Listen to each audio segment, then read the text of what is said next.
It is always a great day in the house to chop when the online metal order arrives. Just got here a few minutes ago, and as I usually do, I threw in a few proto boxes. I got them here on the bench. Let me show you guys what they're all about. I have 3 different proto boxes laid out in front of us. We have some stainless, some copper, and some aluminum, and the first thing you'll notice is variety. And that's what I love about proto box. You're gonna get some round stuff, you'll get some square stuff, you'll get some light stuff, and you'll even get some heavy stuff. And if you're like me, this is really useful in layout. I'm the type of person I like to put my hands on something, even if I'm gonna buy a longer length of it later, just in the laying out stages, being able to put my hands on it and see it, Protobox makes all the difference. And the other thing I like Protobox for is welding practice. These days, you can get flat coupons from about anywhere to practice welding, but Online Metals is the only place that I know of that's gonna send you an assorted box of clean metal where you're gonna be able to test your skills and push them out a little bit further. You can get the opportunity to weld light stuff, the heavy stuff, square stuff, the round stuff, and it's very inexpensive to do so.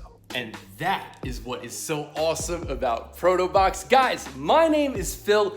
This is the House of Chop. I make videos in welding, fabrication, do some tool reviews, even get into some classic car stuff like my 66 pickup back here. If you'd like to see more, House of Chop on YouTube and Instagram.